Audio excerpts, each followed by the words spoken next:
Imagine this. You get your paycheck, and before you even realize it, the money has disappeared. Bills, groceries, eating out, random online shopping, and then you're left wondering, where did it all go? The truth is, most people do not have a money problem. They have a budget problem. And today, I am going to show you monthly budget tips that actually work. Real strategies that can stop your money from slipping through your fingers. But stick around until the end, because I will reveal the single most powerful tip that can completely change the way you handle money. And it is something almost no beginner ever does. Number 1. Start with your why. Budgeting is not about punishing yourself. It is about freedom. Think about it. If you want to take a family vacation, buy your dream car, or simply stop stressing every time rent is due, you need a plan for your money. Without a reason, you will quit the first time budgeting feels boring or hard. For example, Sarah wanted to pay off her credit card debt. Her why was freedom from late fees and the constant stress of debt collectors. That vision kept her going even when it meant cutting back on eating out. Number 2. Track every dollar. Here is a question. How do you know if your budget is working if you do not know where your money is going? Most people underestimate their spending by as much as 30%, according to research.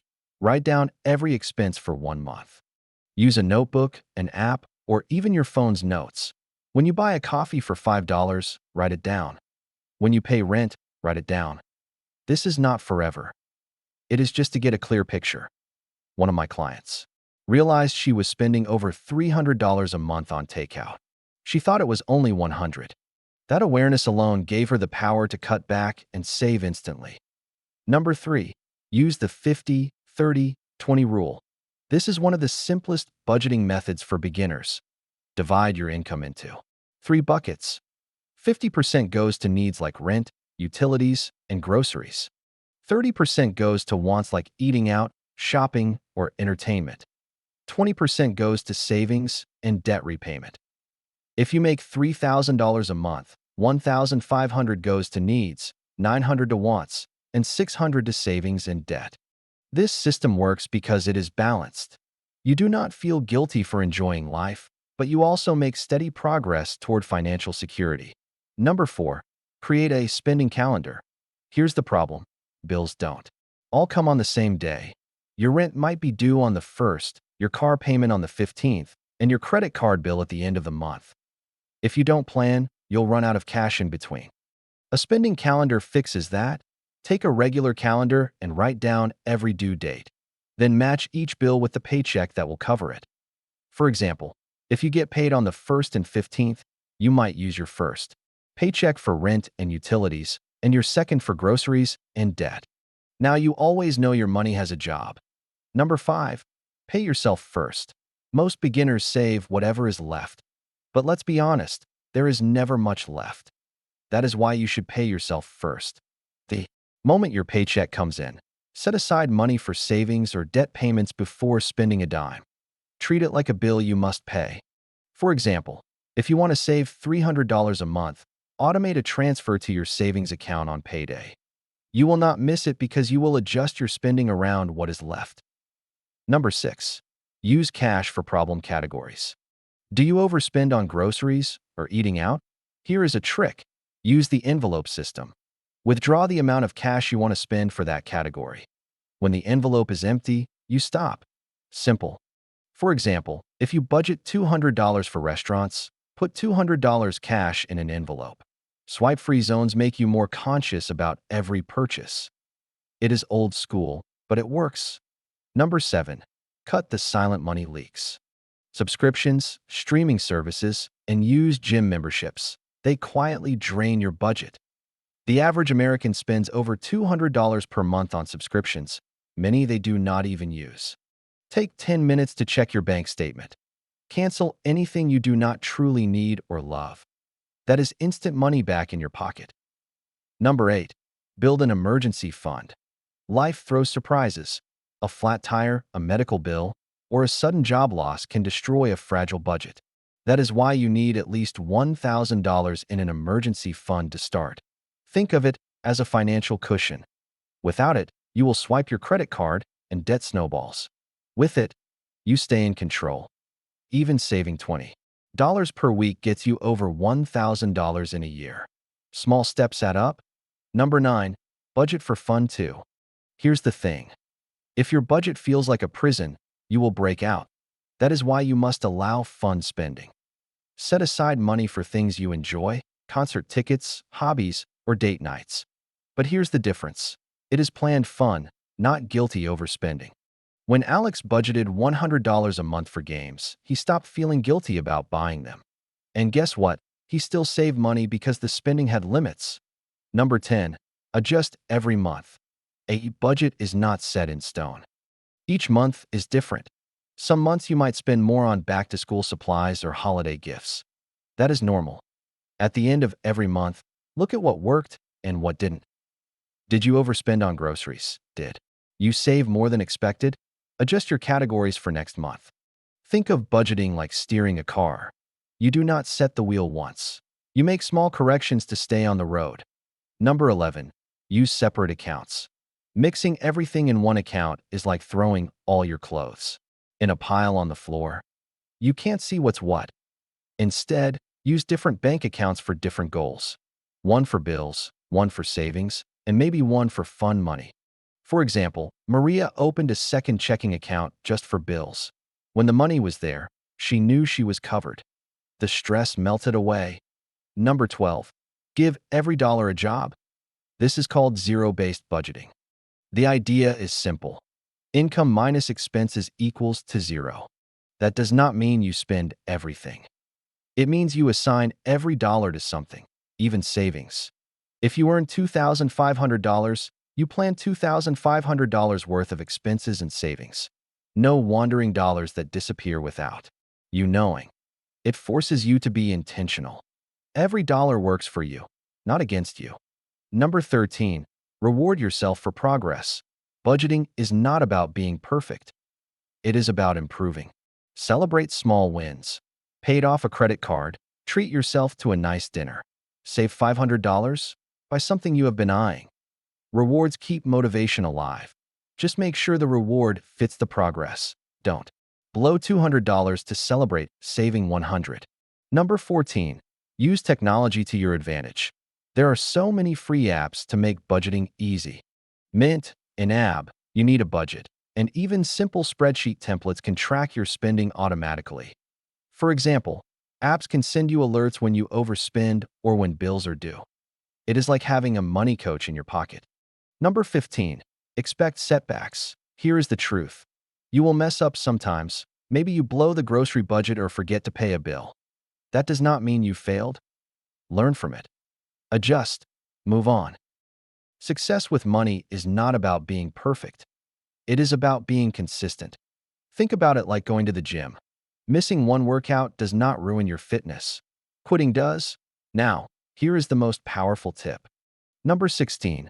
Make your budget visual. This is where most beginners fail. They keep their budget hidden in an app or spreadsheet they never check. But when you make it visual, it changes everything. Print it out and put it on the fridge. Use a whiteboard in your living room. Track progress with colored markers or even stickers. Why does this work? Because your brain loves visuals. When you see your savings grow like a thermometer filling up, you feel excited. It makes money fun, not stressful. One couple I coached drew a giant debt thermometer on poster board. Each time they paid $100, they filled. In the bar, it turned paying debt into a game, and they paid off over $8,000 in less than a year. Number 17. Budget with a partner. If you share expenses with a spouse, partner, or roommate, budgeting together is key. Miscommunication about money is one of the top reasons couples fight. Sit down once a month and review your income, bills, and goals together. Agree on spending limits so there are no surprises. For example, John and Lisa created a shared Google Sheet for their budget. Both could update it in real time, and arguments about who spent what nearly disappeared. Number 18. Plan for irregular expenses. Not every bill comes monthly. Things like car insurance, holiday shopping, or annual subscriptions can wreck a budget if you forget them. Here is the trick. Estimate the yearly cost and divide by 12. Add that smaller amount to your monthly budget. If car insurance is $600 per year, put aside $50 each month. By the time the bill arrives, the money is ready and waiting. Number 19. Shop with a list. Impulse spending at grocery stores is one of the fastest ways to blow your budget. Studies show shoppers spend up to 30% more without a list. Write down exactly what you need before going to the store and stick to it. For example, Emily planned her meals for the week and only bought the ingredients she needed. She saved over $80 a month just by skipping random buys. Number 20. Use the one in, one out rule. Clutter costs money. Every time you bring something new into your home, let go of one thing you no longer use. This rule saves money because it forces you to think before buying. Do you really want that new pair of shoes if it means donating one of your old favorites? Over time, you buy less and appreciate what you already own. Number 21. Meal prep and cook at home. Eating out drains budgets fast. The average American household spends over $3,000 per year on dining out. By meal prepping just twice a week, you save money, time, and reduce food waste. For example, David cooked large batches of pasta and chicken on Sundays. Instead of grabbing takeout during lunch breaks, he packed meals. That small shift saved him $200 every month. Number 22. Sleep on big purchases. Impulse buys often happen in the heat of the moment. To avoid regret, create a 24-hour or even 48-hour rule for non-essential purchases. Add the item to a want list and revisit it later. Most of the time, the urge disappears. For example, Anna wanted to buy a $400 tablet. She waited 2 days, realized she didn't need it, and instead used that money to build her emergency fund. Number 23. Budget seasonal fun. Holidays, vacations, and birthdays come every year, yet many people forget to budget for them. That is why they end up swiping credit cards. Set aside a small amount each month into a fun fund. By December, you will have holiday money ready, without stress. For example, putting aside just $50 a month gives you $600 by Christmas. That covers gifts, travel, and festive meals without debt. Number 24. Use the roundup method. Some banks and apps automatically round up your purchases and put the spare change into savings. Spend $3.25 and 75 cents goes straight to savings. It may feel small, but these micro savings add up fast. One family saved over $500 in a year just by using this method. Number 25. Audit your budget quarterly. Life changes. Raises, new expenses, or debt payoff all affect your budget. Every 3 months, do a deeper review of your budget. Are your categories still realistic? Can you increase your savings rate? For example, after getting a raise, Marcus adjusted his savings from 10% to 15%. That single decision will add thousands of dollars to his retirement over time. Number 26. Practice future you thinking. When making money decisions, imagine how your future self will feel. Will future you thank you for that purchase or regret it? This mental trick helps you make smarter spending choices.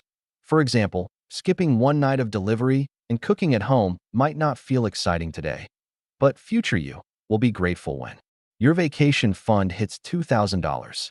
Here is the truth. Budgeting is not about restricting your life.